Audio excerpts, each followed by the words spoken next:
Senhor. Pedir a amada igreja, eu peço colocar de pé em nome de Jesus. Amém? Convidá-los a abrir as vossas Bíblias comigo no livro de Apocalipse, capítulo de número 14, versos de número 15. Amém?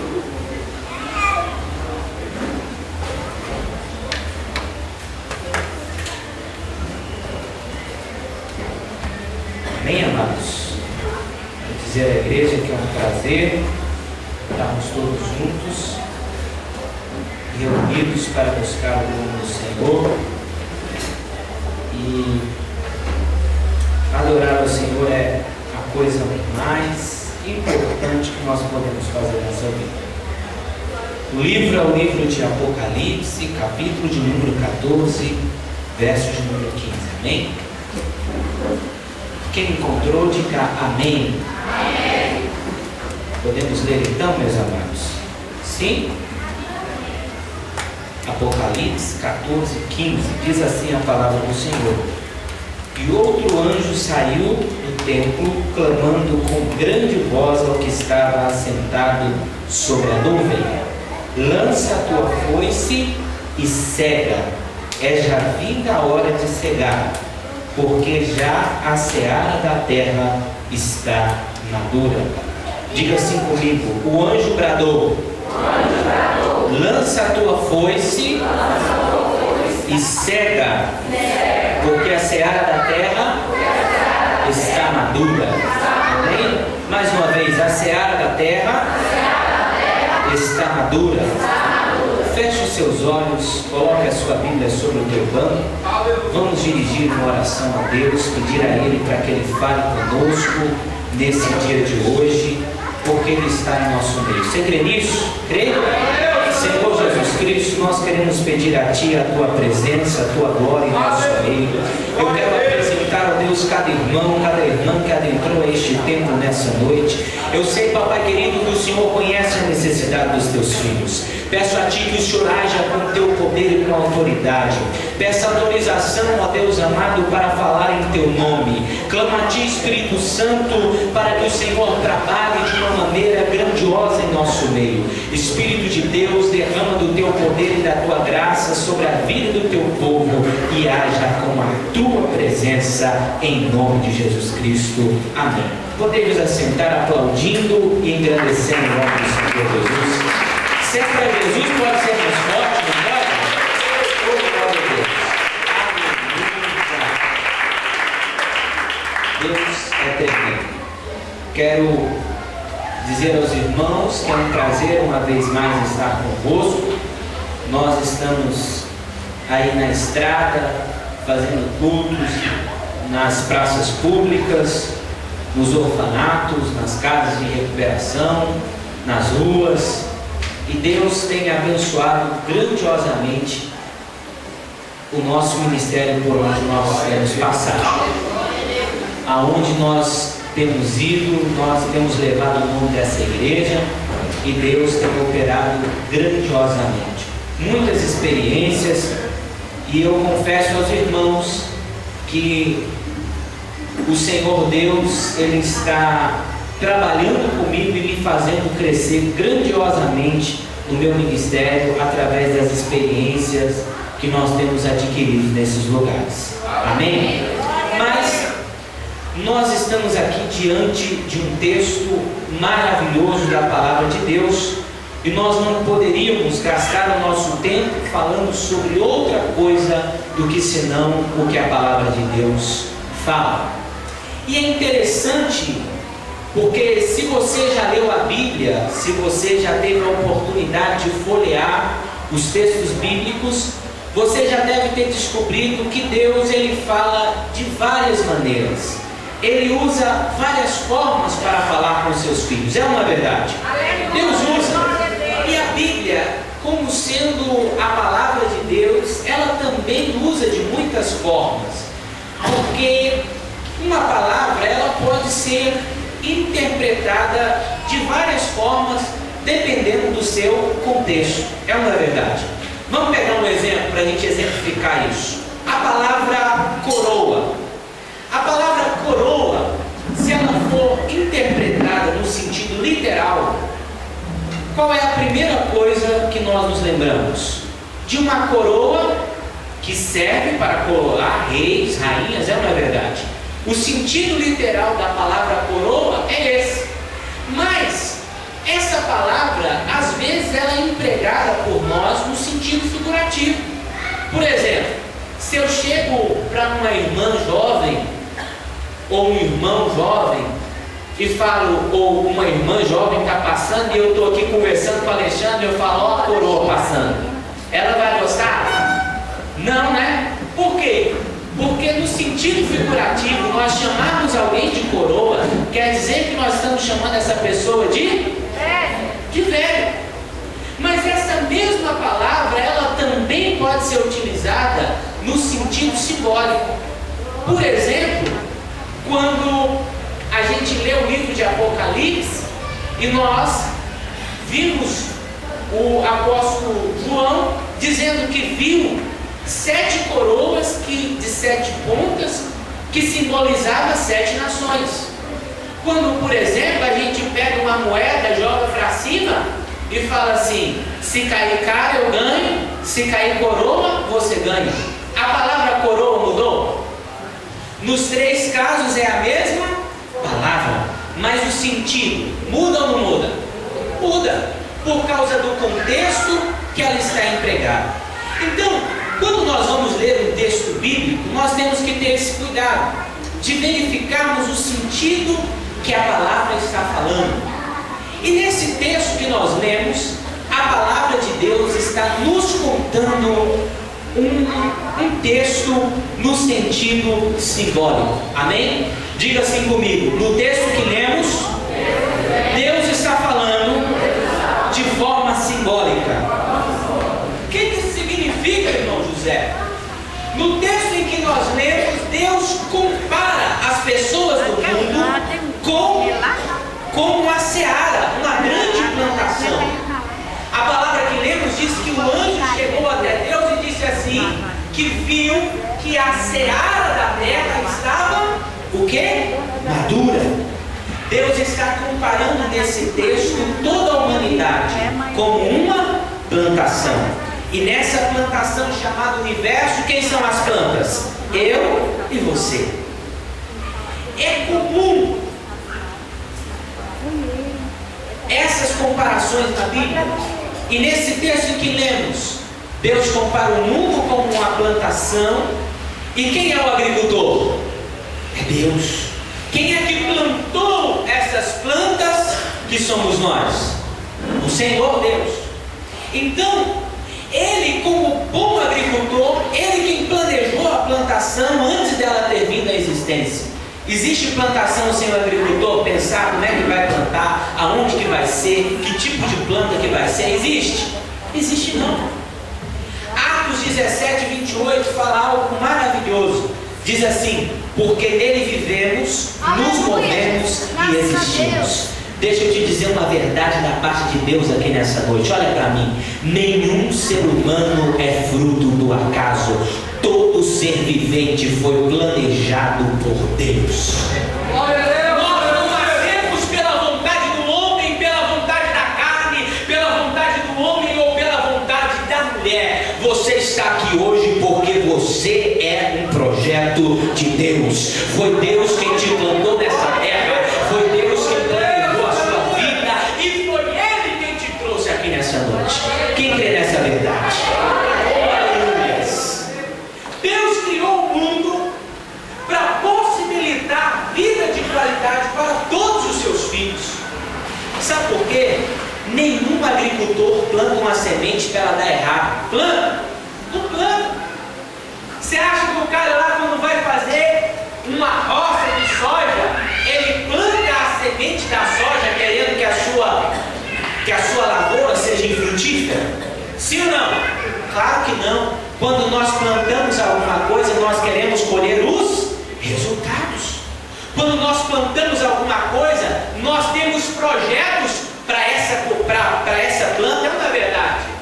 Quando você chega em casa, quem teve a experiência de comprar um lote sem nada aqui já na vida? Um lote limpo. E aí, como é que foi? Quando a gente chega, irmão, a gente já fica pensando que ele vai ter, não é verdade?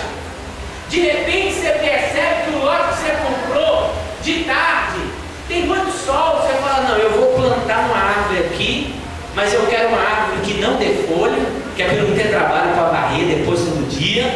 Eu quero uma árvore que seja boa de sombra. Você faz os seus planos e a partir desses planos que você vai pensar, semente. Deixa eu te contar uma coisa que eu não sei se você sabia.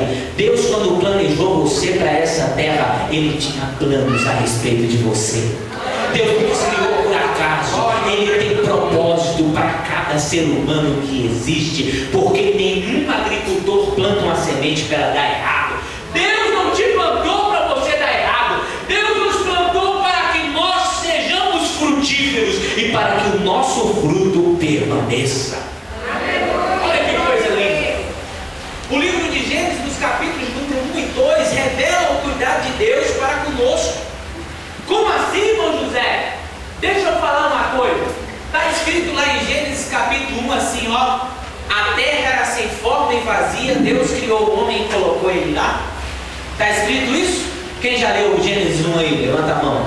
Dá uma glória a Deus aí. Está escrito assim, irmãos? Tá não, né? Como é que está escrito? Deus chegou na terra que era sem forma e vazia. E o que ele fez? Ele disse, haja luz e houve luz. Ele disse, haja separação entre as águas e a parte seca e houve parte seca. Ele disse, haja plantas, haja animais, haja.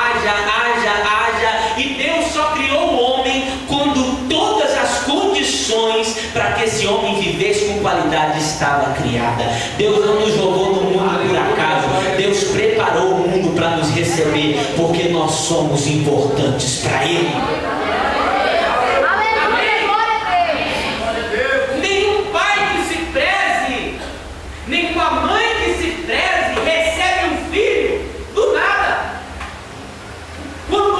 O pai ou a mãe percebe ou pensa na possibilidade do filho, o que ele começa a fazer? Preparar as condições para que esse filho viva com qualidade. E é assim que Deus fez conosco. Muitas pessoas pensam, meus amados, que quem sustenta o mundo é a inteligência humana. Muita gente pensa que o mundo está existindo até hoje por causa do que as pessoas estão fazendo. Deixa eu te contar uma verdade linda da parte de Deus. Sabe quem sustenta o mundo? É o Senhor dos Exércitos. Sabe por que o ser humano até hoje não deixou de existir? Porque Deus preparou todas as condições para que ele existisse. Você já parou para pensar que é coincidência demais, irmãos? Quantos planetas os astronautas têm visitado? Em quantos deles existe vida? Em nenhum. E qual que é a justificativa que a astrologia e os astronautas apontam para a não existência de vida nos outros planetas? Um simples fato: não tem água. Agora deixa eu te contar uma coisa linda. Você realmente acha que é fruto do acaso isso? Em todos os planetas não existe água, só no nosso que vai existir. Em todos os planetas que o homem já conheceu não existe vida. Será que é fruto do acaso só no planeta Terra existir? Não é não, irmão, é providência de Deus. Deus preparou esse planeta para que nós habitássemos nele, e é Ele que sustenta essa terra. Mateus 28, 18 diz assim: Jesus chegou e falou assim: é-me dado todo o poder no céu e na terra. Todo o poder no céu e na terra pertence a quem? A Deus. Mas agora eu quero te chamar a atenção para alguma coisa. Você já parou para pensar até que ponto o agricultor controla a plantação? O texto em que nós lemos diz que nós somos a seara de quem? De Deus. Nós somos plantas plantadas por Ele. Quem nos planejou foi Ele. Quem preparou as condições para que nós vivêssemos foi Ele. Mas até que ponto Ele interfere na nossa vida? Olha que coisa linda. O agricultor, ele prepara a terra, ele lança a semente. Preste atenção no poder daquilo que o Espírito Santo está ministrando para a gente nessa noite. mas ele não interfere no crescimento natural da planta. Quem já experimentou plantar alguma coisa? Já experimentou? Como é que é? Eu lanço a semente lá, e aí todo dia eu vou lá e puxo ela um pouquinho para ela crescer mais? Eu espero ela se desenvolver o quê? Naturalmente. Olha que coisa linda. Nós somos a plantação de Deus. Foi Deus que nos colocou aqui nessa terra, mas Ele não interfere no nosso desenvolvimento natural. Até porque quem planta soja sabe quanto tempo que a soja demora para frutificar. Quem planta milho já planeja. Olha, eu estou plantando milho hoje, daqui a tantos dias eu vou fazer a colheita. Quem planta ervilhas da mesma forma. Deus plantou você e Ele também sabe exatamente o momento e a hora de falar com você, de trabalhar na sua vida, de agir na sua casa, de agir na sua família, e Ele não vai interferir no seu desenvolvimento natural. Aleluia! Deus nos criou e nos deu as condições para viver no mundo, mas Ele escolheu não interferir nas nossas decisões. Aleluia, Jesus! Deus criou todas as condições para que eu e você tivesse vida, mas Ele decidiu que ia respeitar a minha escolha e a sua escolha. Salmo 19, verso de número 1 diz que os céus declaram a glória de Deus e o firmamento anuncia as obras das suas mãos. Deus está no controle de tudo, mas estar no controle não significa interferir no processo o tempo todo. Estar no controle de tudo significa que Deus pode intervir a hora que quer, do jeito que quer, mas não significa que Ele não vai respeitar você. Aleluia! Irmão José, por que você está falando isso para mim nessa noite? Você já vai entender aonde o Espírito Santo quer chegar. O desenvolvimento, durante o desenvolvimento de uma planta, ela está sujeita a enfermidades. Sim ou não? Eu já tive a experiência de plantar lá meu pezinho de milho e de ficar todo esperançoso, meu irmão. Daqui a tantos meses que eu perguntei para o meu pai, que eu não entendo de plantação nem nada, e ele falou que era tantos meses. Eu vou colher uma espiga de milho desse pé, vou cozinhar e vou fazer uma comida gostosa, cara. Só que quando eu fui olhar meu pezinho de milho, ele nasceu, ele começou a desenvolver, mas de repente ele encheu de pulgão. E eu fui correndo meu pai de novo. Pai, o que eu faço? Meu pai fala assim: você devia ter colocado veneno na cova quando você plantou. Agora não tem jeito mais. E o meu pezinho de milho morreu. Agora, uma planta está sujeita às doenças. O agricultor, ele pode até dar o remédio para a planta, mas quem reage ao remédio que o agricultor coloca? É o agricultor ou é a planta?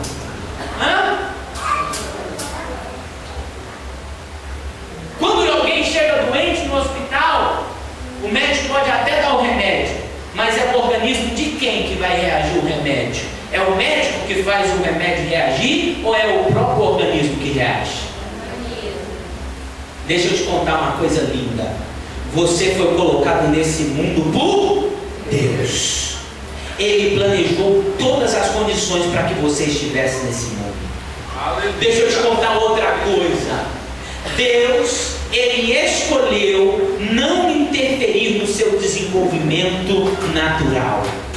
Deus sabia que um dia eu e você seríamos adoecidos pelo pecado, e Ele nos enviou o remédio, Jesus Cristo de Nazaré. Agora reagir a Ele, escolher o antídoto, reagir ao remédio e alcançar a cura, já não é com Deus, é comigo e com você. É o quanto eu e você estamos dispostos a caminhar com Jesus, que é o antídoto que nos purifica e nos liberta, ou não? Glória a Deus! Quem está entendendo o que o Espírito Santo está falando?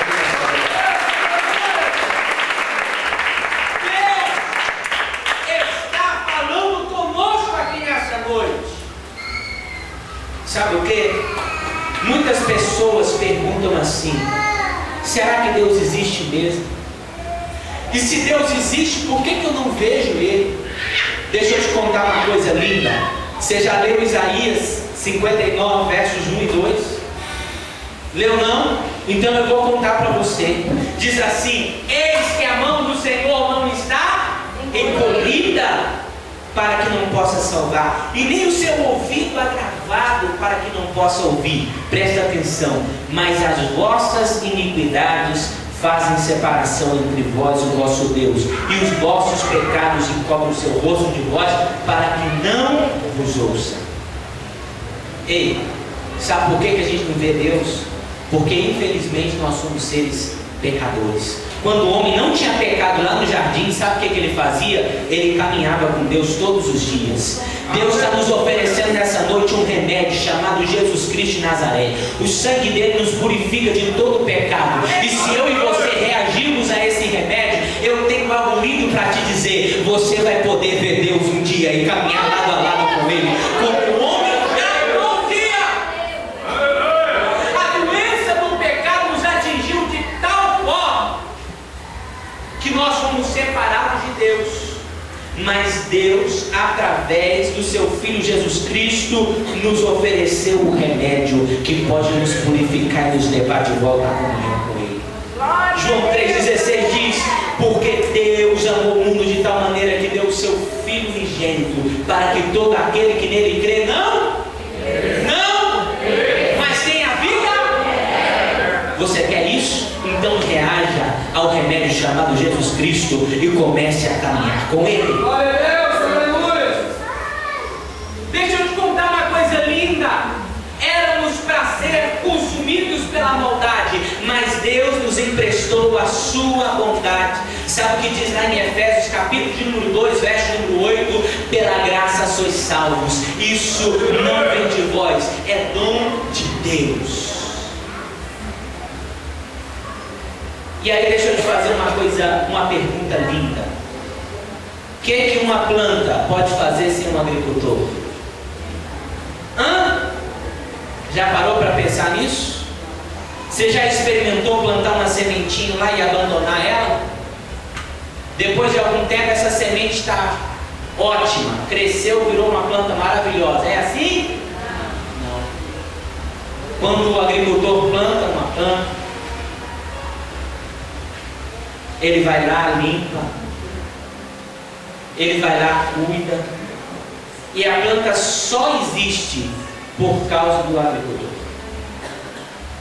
É uma verdade. Tanto é que tem gente que não pode pôr a mão numa planta. Esses dias eu ouvi alguém falando uma coisa. Tinha alguém lá com vontade de ter filho e tal, e aí uma amiga falou para outra: você não dá conta de cuidar nem das plantinhas que você leva para sua casa? Todos que você leva morrem porque você esquece de dar água, você quer ter filho? Deixa eu te contar, Deus nunca deixou de cuidar de você. Até porque sem Ele você não pode fazer nada. E isso está escrito na palavra, João 15:5. Jesus diz: eu sou a videira e vós as varas. Quem está em mim e eu nele, esse dá muito fruto. Porque sem mim nada podereis. Sem mim nada podereis fazer. Que coisa linda. Eu não sei quem você é, mas eu sei que se a sua vida com Deus não estiver bem, você não consegue crescer e produzir bons frutos. Porque uma planta sem o lavrador, sem o agricultor, ela pode até crescer um tanto, mas ela é sufocada pelas ervas daninhas, pelo mato que nasce em volta. E é isso que tem acontecido com muitas pessoas. Gente boa, gente do bem, que era para dar certo, que era para ser uma maravilha, mas não desenvolve. Sabe por quê? Porque está desligado de Deus. E quando uma planta está desligada do agricultor, sabe o que acontece? Ela sofre, porque ela não tem ninguém por ela. E deixa eu te dizer uma coisa linda: Um dia, o agricultor colhe os frutos do seu trabalho. E no dia que isso chega, o agricultor separa os frutos bons dos frutos maus. O fruto é o quê? É o que cada planta produz. Qual é o meu fruto? Qual é o seu fruto? São as nossas ações, são as nossas atitudes. E o dia que Deus colher essa lavoura chamada terra, Ele vai nos julgar pelos nossos frutos, pela qualidade daquilo que nós produzimos.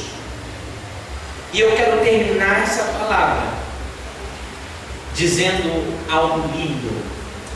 O texto em que nós lemos, a palavra de Deus diz o quê? Que o anjo de Deus disse assim: vamos lançar a foice e colher os frutos da plantação chamada terra, porque a seara está madura. A seara está madura. Deixa eu responder uma coisa linda da parte de Deus. Muitas pessoas falam assim: ah, esse negócio de Jesus não está com nada, Jesus até hoje não voltou. Mas sabe quando o agricultor vem colher os frutos para julgar de acordo com a produção de cada um? Quando a seara toda estiver madura. Quando a seara toda estiver madura. Deixa eu te contar algo lindo da parte de Deus.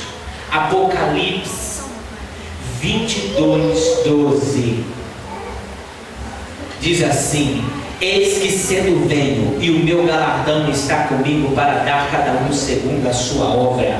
Eu sou o Alfa e o Ômega, o princípio e o fim, o primeiro e o derradeiro. Bem-aventurado aqueles que guardam os meus mandamentos, para que tenham direito à árvore da vida e possam entrar na cidade pelas portas. Ficarão de fora os cães, os feiticeiros, os que prostituem, os homicidas, os idólatras e qualquer que ama e comete a mentira.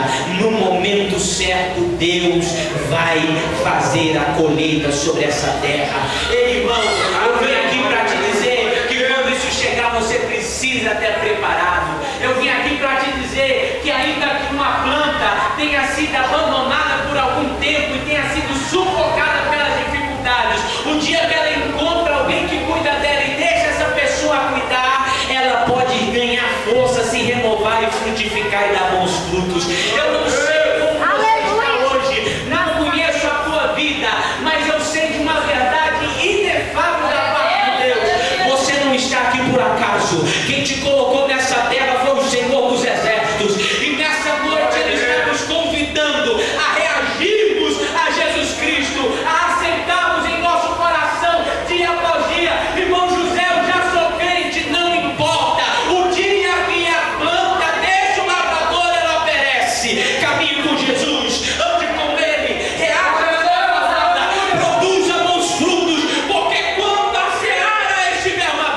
Ele vai colher cada um dos frutos e vai julgá-los segundo a sua obra. É por isso que nós estamos aqui. E é por isso que nós não nos cansamos de pregar essa palavra. Que Deus em Cristo nos abençoe. Irmão José, o senhor falou demais.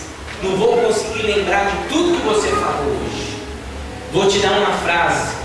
E eu quero que você saia daqui refletindo sobre ela. Que tipo de fruto eu tenho produzido? Saia daqui com essa reflexão. Se você tem vontade que seus frutos sejam melhores, que as suas ações sejam melhores, eu vou aqui te contar uma receita infalível. Existe um agricultor chamado Jesus Cristo de Nazaré, que pode cuidar de você e te ensinar a produzir os melhores frutos que você poderia produzir na sua vida. Amém? Quem recebe essa palavra?